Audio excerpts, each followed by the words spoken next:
وَأَنَّ هَذَا صِرَاطِي مُسْتَقِيمًا فَاتَّبِعُوهُ. Assalamualaikum warahmatullahi wabarakatuh.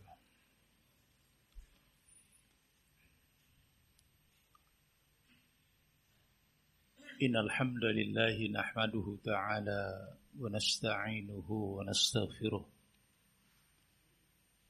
wa na'udzu billahi min shururi anfusina wa min sayyiati a'malina. May yahdihillahu fala mudilla lahu wa may yudlil fala hadiya lahu. Asyhadu an la ilaha illallah wahdahu la syarika lahu wa asyhadu anna Muhammadan abduhu wa rasuluhu la nabiyya ba'dah. Sallallahu ala nabiyyina Muhammadin wa ala alihi wa sahbihi wasallaman tasliman katsira ba'd. Ma'asyiral muslimin rahimakumullah. Di pagi hari ini kembali kita melanjutkan tausiah yang setiap ba'da subuh disampaikan oleh Asatidz al-kiram. Dan di pagi hari ini Allah memberikan kesempatan kepada saya pribadi untuk bisa menyampaikan hal-hal yang mungkin bermanfaat untuk kita semuanya. Jika pada pertemuan yang telah lalu, yakni subuh yang telah lalu, kita mendapatkan faedah yang demikian bermanfaat dari apa yang disampaikan oleh Ustaz Al-Fadil Ustaz Mukhtar hafizahullah ta'ala di hasung untuk memahami tentang betapa kedudukan seorang yang memiliki ilmu itu luar biasa. Ayat-ayatnya beliau sampaikan yarfa'illahu alladhina amanu minkum walladhina utul ilma darajat, dan itu semua insyaallah kita pahami. Maka di pagi hari ini saya akan mencoba untuk melanjutkan apa yang telah beliau sampaikan sembari kita memahami bahwa terkadang keutamaan-keutamaan yang Allah anugerahkan bahkan ada di depan mata sering terlewati begitu saja.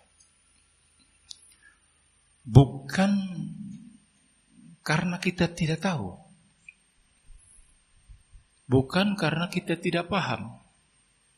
Ilmunya luar biasa. Paham tentang perkara ini tidak diragukan lagi. Namun pada faktanya kita sering melihat apa yang menjadi penyebab semua itu. Ma'asyiral muslimin ibadallah. Saya akan coba memulainya dengan kembali mengingatkan kepada kita betapa kemuliaan yang didapat oleh orang-orang terdahulu sebelum kita itu bisa menghilangkan bawani, penyebab-penyebab, penghalang-penghalang dari kita mendapatkan ilmu. Setelah kita mengetahui betapa orang-orang terdahulu sebelum kita begitu kuat semangatnya untuk mendapatkan itu, walaupun mereka pada dasarnya tidak suka. Artinya ada sesuatu yang membuat mereka itu perih, capek. Telah datang kisah-kisah yang begitu luar biasa. Kita mulai dari Abdullah bin Abbas radhiyallahu taala anhuma. Kurang apa beliau? Didoakan oleh Rasulullah sallallahu alaihi wasallam, Allahumma faqihu fid din. Dalam riwayat yang lain, alimul kitab. Sehingga beliau dikenal sebagai hibru hadhil ummah,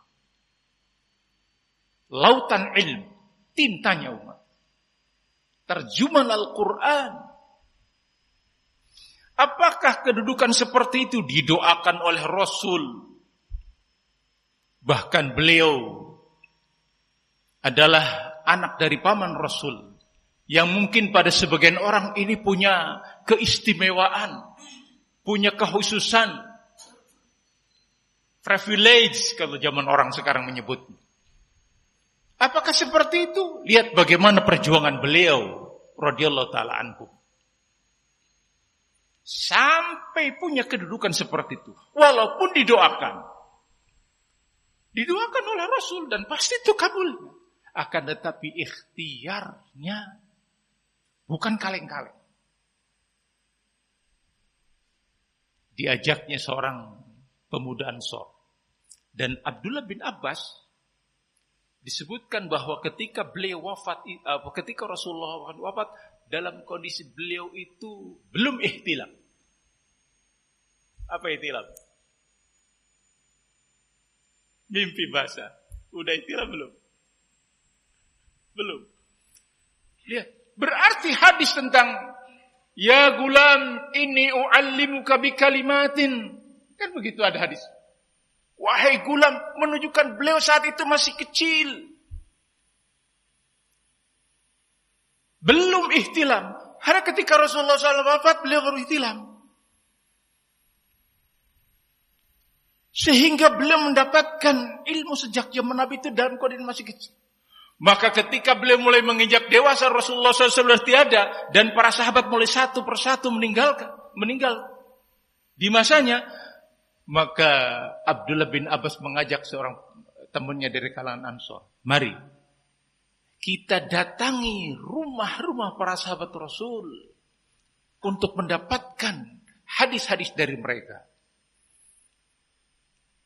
Kata temannya dari Ansor, engkau saja yang pergi, aku sibuk dengan apa yang selama ini kebiasaan orang-orang Ansor berkebun. Maka datanglah Abdullah bin Abbas mengetuk pintu rumah para sahabat Rasul.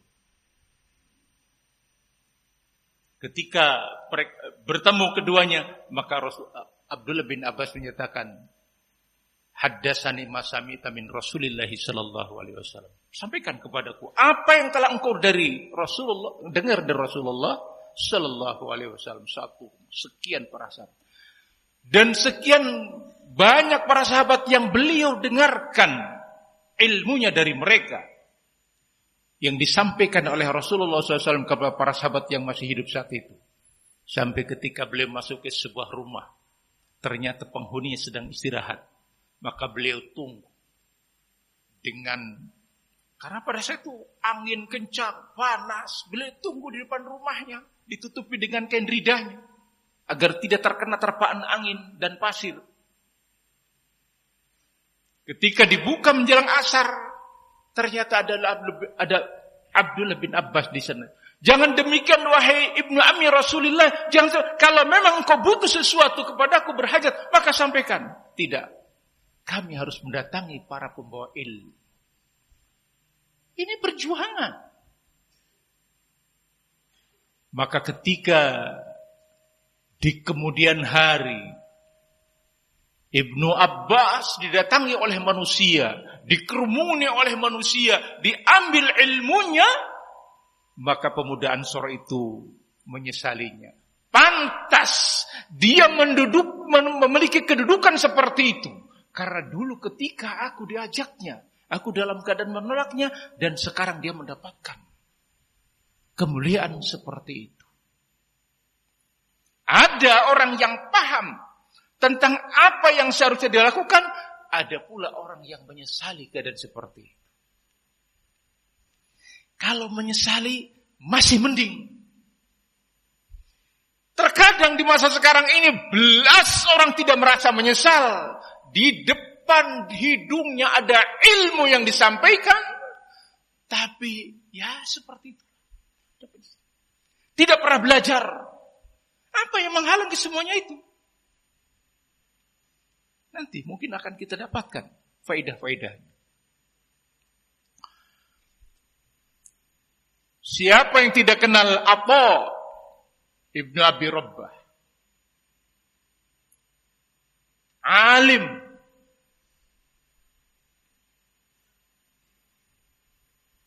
Bahkan dikenal sebagai dari kalangan alamut tabi'in. Tabi'in yang paling mengerti tentang ilmu. Bahkan khalifah.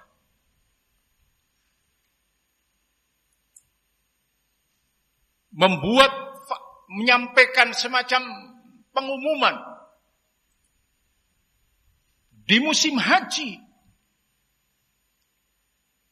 Tidak boleh berfatwa ila Atha bin Abi Rabbah. Padahal di musim haji itu banyak masalah. Ini kena dam tidak, ini sah tidak. Tidak boleh ada yang berfatwa. Saking begitu menguasainya beliau dalam perkara seperti ini. Dan begitu mulianya kedudukan beliau. Rahimahullah ta'ala. Sampai khalifah saja ikut antri untuk bertanya kepada beliau. Apakah begitu saja beliau menjadi seorang yang memiliki kedudukan? Tidak. Ibunya sudah mengingatkan, wahai Atha, tidak ada yang membanggakan dirimu.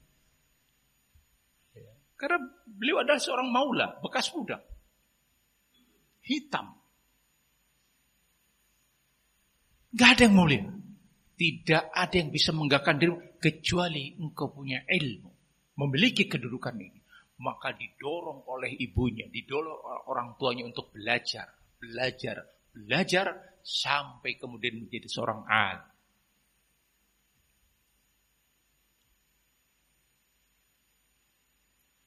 Siapa yang pula yang tidak kenal Imam Malik rahimahullah ta'ala? Imam Darul Hijrah.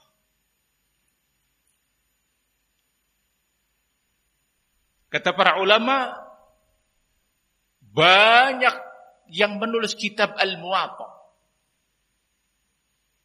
Bukan hanya Imam Malik. Kenapa ketika disebutkan Al-Muwatta mesti dinisbatkan kepada man? Al-Muwatta lil Malik.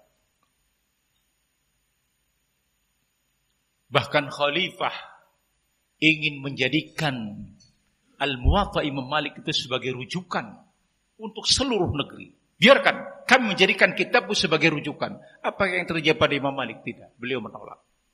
Tidak mau menjadikan. Betapa keikhlasan itulah yang menjadikan beliau dikenal dengan Muwatta'nya. Padahal sekian banyak kitab yang ditulis dengan judul yang sama. Al-Muwatta. Tapi kenapa? Karena keikhlasan beliau dari sisi itu. Apakah kemudian beliau itu hanya tumbuh begitu saja menjadi seorang alim? Tidak pula. Butuh perjuangan. Dan itu didorong oleh keluarganya. Ibunya ngepapais, dihiasi. Ya. Idhab ila Rabi'ah.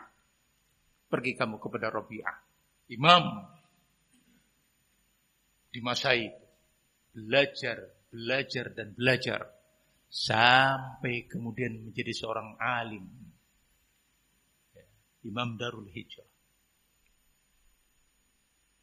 3 figur ini mencukupkan buat kita. Karena sekian banyak para ulama yang mereka itu tumbuh kembangnya bukan dengan cara-cara yang nyaman seperti kita.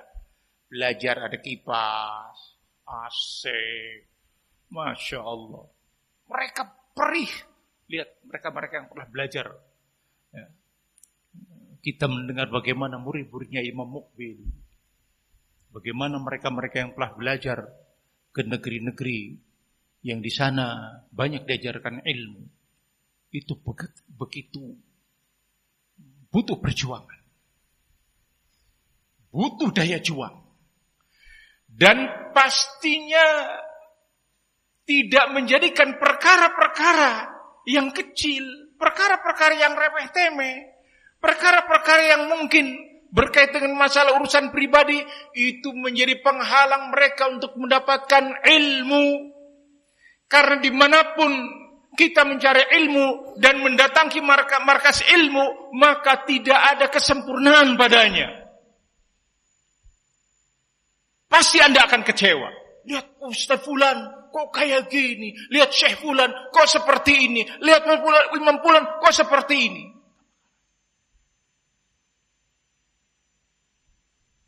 Ya. Mereka bertahan walaupun harus menderita.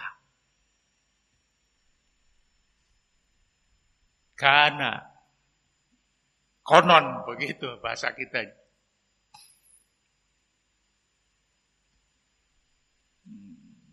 Al-A'mash itu kalau ngajar, gak ada itu kalau kedengar. Karena beliau adalah seorang yang buta. Tajam pendengarannya. Kalau ada yang ribut-ribut, udah pergi sudah.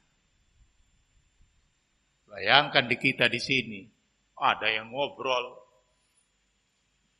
ada yang chattingan, ya kan? Nah.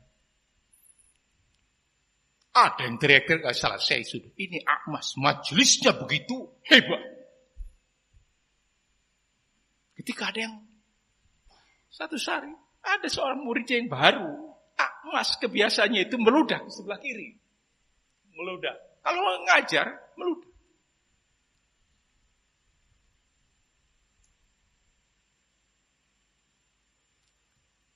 Murid baru, begitu kan? Santri baru datang. Dia duduk, kosong ini. Ya sudah duduk di situ. Nah, ketika beliau sudah mulai ngajar, mulai meludah ini. Diludahi, dipegang sama yang di belakangnya, supaya jangan pergi. Kalau pergi kerasa, udah, bubar ini tali. Bubar di pengajaran. Maka selama dia ngajar, itu menjadi tempat ludahnya amat. Begitu lagi. Lihat, sabar. Walaupun harus dimarahi, walaupun harus diludahi, terkadang sedikit banyak orang ditendang oleh guru-gurunya. Kan ada kisah-kisah bagaimana Muhammad dan para yang lainnya. Sabar. Tapi hasilnya, Masya Allah. Tetap semangat. Di dalam mendapatkan, kenapa? Setiap guru, setiap orang-orang yang kita dapati, badai mereka, orang-orang alim yang kita ambil ilmunya, bisa jadi tidak mencocoki pribadi kita. Tapi itu tidak alasan buat kita untuk meninggalkan ilmu. Tidak menjadi alasan buat kita untuk tidak mengambil ilmu dari mereka. Terkadang urusan-urusan kecil datang ke rumahnya anaknya. Yang namanya anak kan ngadu. Oh, pindah. Pindah saja mondoknya. Dipindahkan. Nanti di sana ketemu lagi yang hal seperti itu. Iya enggak? Karena tidak ada sebuah ma'had yang sempurna. Mungkin pengurusnya sibuk, bukan ngurus 1-2 orang. Bahkan ada yang santrinya ribuan. Apakah dengan cara seperti itu, anak-anak kita akan menjadi tukang cicip? Tukang cicip, ada istilahnya. Yani Syekh Ibnu Utsaimin rahimahullah dalam kitabul ilminya menjelaskan tentang ada orang-orang yang tukang cicip. Makanya kalau menggali sumur, baru semeter. Pindah lagi. Jangan. Gali lagi, gak dapat ilmu, gak dapat air. Pindah lagi. Akhirnya sekian banyak galian. Tapi kalau tidak dapat 1 meter, gali lagi. Belum ada, gali lagi. Niscaya kita akan dapatkan ilmu. Sabar. Sabar. Harus memiliki daya juang. Harus memiliki jiwa-jiwa yang begitu kuat untuk mendapatkan ilmu. Karena ketika ilmu tidak didapatkan dengan cara seperti itu, maka Anda tidak akan kebagian dari ilmu. Disebutkan Al-A'mash itu, kalau ngajar 1 hadis. Oke. Muridnya kadang-kadang semangat. Ini sebagai kisah untuk memberikan semangat kepada kita semuanya, termasuk saya pribadi. Satu hari beliau mengantar jenazah. Jauh. Ya, ke Makbaro itu jauh dari kampungnya. Selesai mengantarkan jenazah, salah satu muridnya yang punya semangat di dalam mendapatkan ilmu. Walaupun tahu gurunya seperti itu. Nah, mari pulang dengan saya. Oh, orang yang tidak melihat, orang buta dibawa oleh murid. Keliling. Kata Amos, ini bukan jalan pulang ke rumahku. Ayo, antarkan aku pulang. Ini jauh. Aku mau mengantarkan pulang kepada rumahmu asal engkau sampaikan kepada kau 10 hadis. Lihat, kuat muridnya ini biar dapat hadis sampai melakukan seperti itu. Sampaikan 10 hadis kepadaku. Kata Amos, aku tidak menyampaikan hadis. Ya sudah, silakan pulang sendiri. Ini tempat berbahaya. Akhirnya Amos menyampaikan 10 hadis kepada orang tersebut. Muridnya ini diantarkan pulang. Sampai rumah, kata Amos, hadis-hadis aku sampaikan kepadamu, itu semuanya hadis palsu. Palsu. Apa kata muridnya? Aku tidak peduli. Yang aku ketahui, hadasana A'mash. Begitu. Telah menyampaikan kepadaku, A'mash. Udah selesai seperti itu. Dan ternyata, walaupun dia marah, ternyata hadis-hadis yang disampaikan al-hadis-hadis yang sahih. Yang dari apa? Masya Allah, lihat. Guru, walaupun dia marah, walaupun dia jengkel, kebenaran adalah tetap kebenaran. Al-haq adalah tetap al-haq. Ini yang seharusnya ada, yang tumbuh pada setiap pelajar, setiap thalabatul ilm. Husnuzon kepada gurunya. Sekarang terlihat seperti itu. Gurunya marah dan sebagainya. Berarti ustadznya benci kepada saya. Sampaikan ke orang tuanya. Orang tua nyampaikan ke yang lain. Disampaikan kepada teman-temannya. Akhirnya tidak lagi kondusif. Saling yakni membenci. Saling buruk sangka. Tidak demikian wahai para thalabul ilm. Kita dibimbing dengan ilmu. Bagaimana orang-orang sebelum kita begitu kuat. Mereka tidak peduli walaupun mereka harus sakit. Karena apa yang akan mereka raih dari ilmu. Maka ma'asyarul muslimin ibadallah. Kita dapati perkara-perkara yang sering terjadi di tengah-tengah kita. Terkadang kita tidak tahu alasannya. Tidak tahu alasannya. Tidak mengerti apa yang menghalangi mereka dari mendapatkan ilmu. Padahal sudah kita ketahui tadi kisah-kisahnya. Dan telah disampaikan oleh orang-orang yang lebih alim dari pribadi saya dalam menyampaikan ilmu ini. Tapi terkadang hal itu terlewati begitu saja. Bahkan di depan mata kita ada ilmu. Kalau alasannya saya senantiasa bersama para ulama kibar, maka saya tidak dapati orang tersebut tidak memiliki bimbingan dari ulama kibar. Aslinya saya mau minta izin kepada Syekhuna Ali. Ada yang mungkin antum pernah dengar. Coba kita lihat. Dengarkan dulu. Apa yang pernah disampaikan oleh orang yang begitu kita hormati. Syekh. Bahkan saya pernah ikut duduk di taklim beliau. yakni Syekhuna Ubaid rahimahullah ta'ala. Yang beliau memberikan kesempatan kepada seseorang untuk menjawab pertanyaannya. Mungkin antum pernah dengar. ما الفرق بين أصول الفقه والقواعد الفقهية؟ أنا لست متخصصا في الحقيقة لا في القواعد الفقهية ولا أصول الفقه،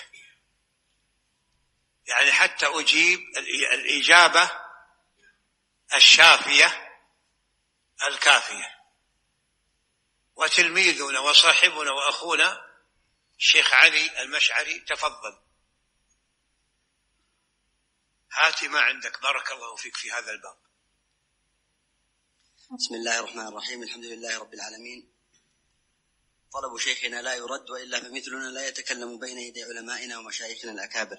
على خير على خير إن شاء الله. لكن مما ذكره علماء الأصول في الفرق بين القاعدة الأصولية والقاعدة الفقهية، أن القاعدة الأصولية تنصب على الأدلة فيستفاد الحكم منها بواسطة الدليل. فمثلا الأمر للوجوب. Yang duduk di majelis ilmu ini, saya husnudon, hafal betul, akar betul dengan suara yang menjawab. Ada pertanyaan yang disampaikan kepada Syekh Ubaid rahimahullah ta'ala ketika beliau sedang mengajar dalam perkara qawaidul fiqhiyah, dan beliau tidak menjawabnya, memberikan jawabannya kepada salah satu muridnya, dan muridnya yang pasti ditazkiyah oleh beliau ada di depan hidung kita, ada di tengah-tengah kita.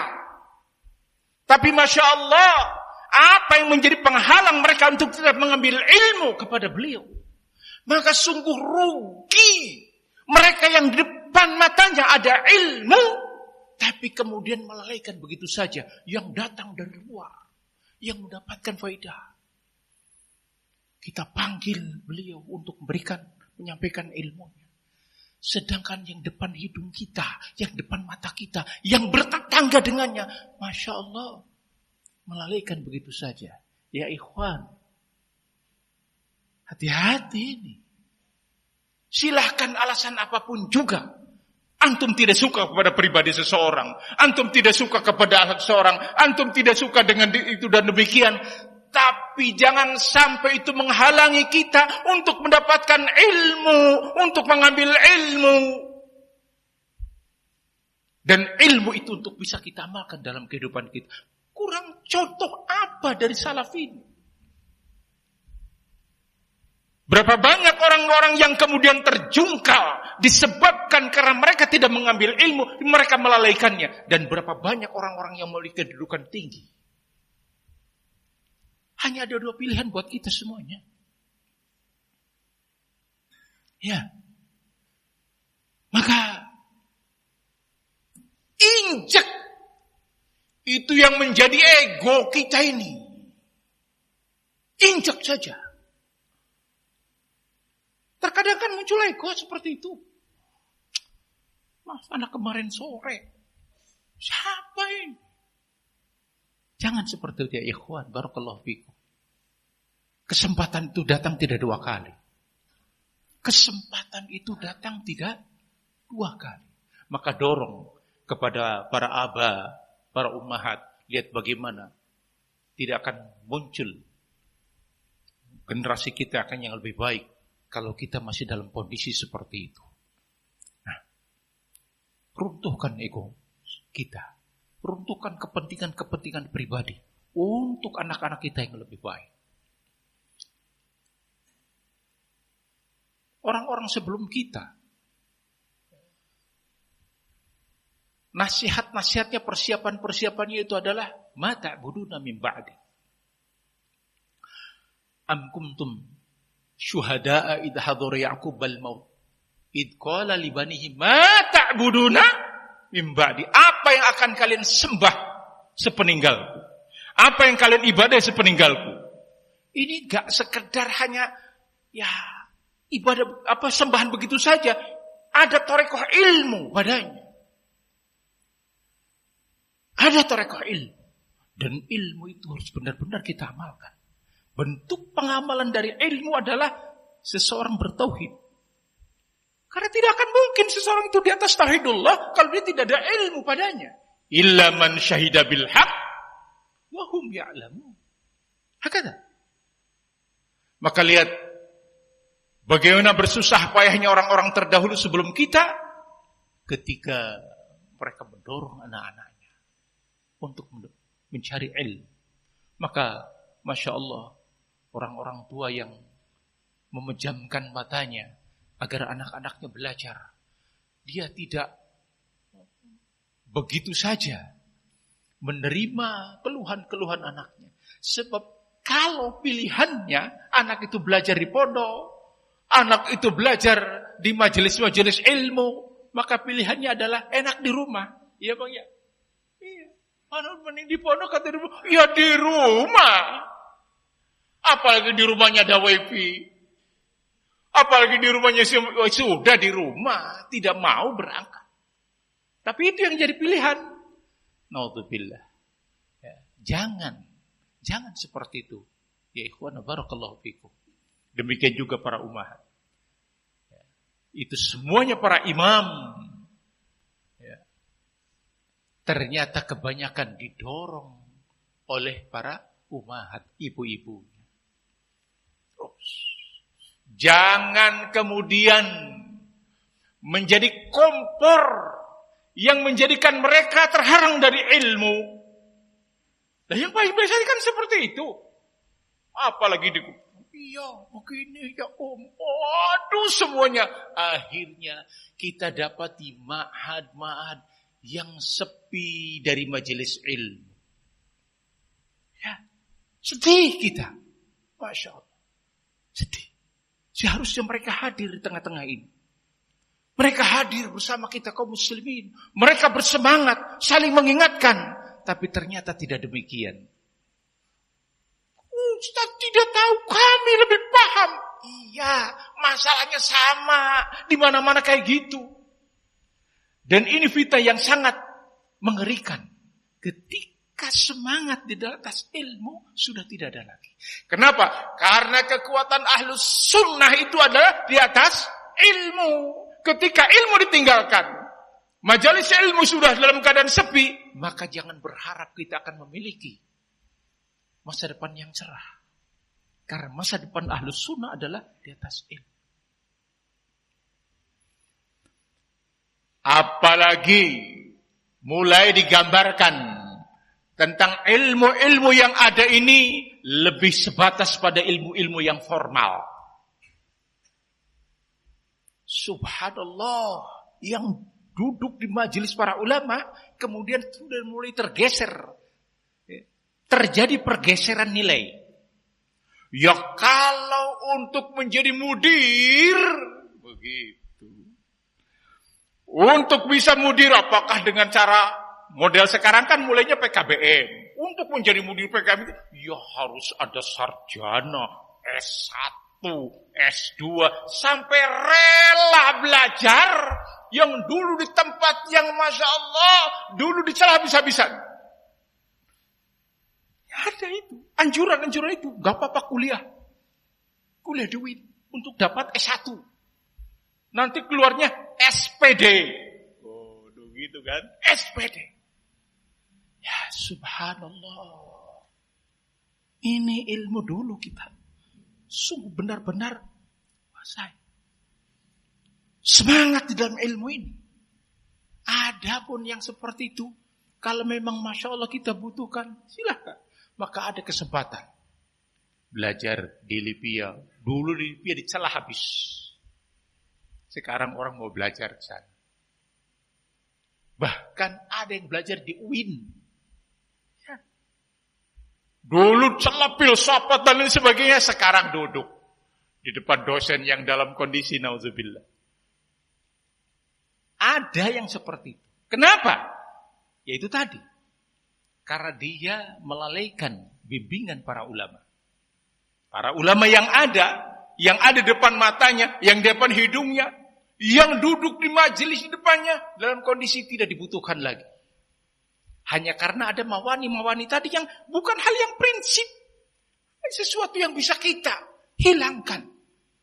Tapi demikianlah ma'asyal muslimin ibadallah.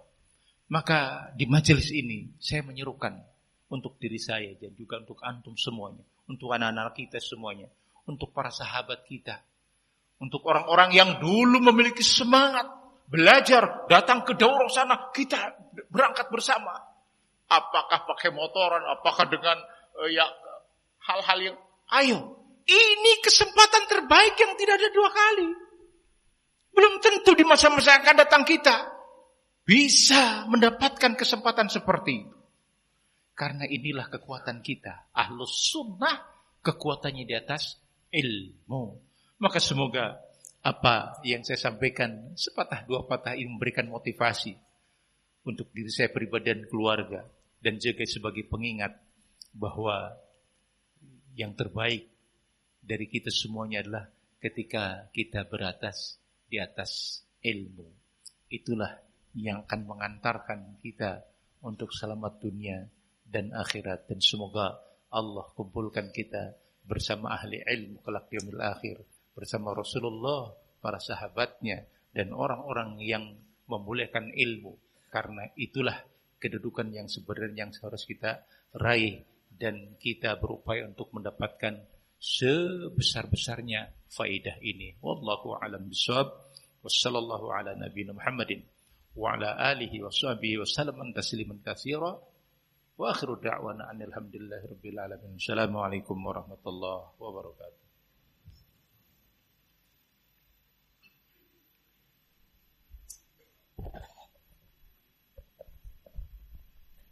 Jazakallahu khairan ahsanal jaza kepada Ustaz Abu Zaki hafizahullah atas nasihat-nasihat yang beliau sampaikan.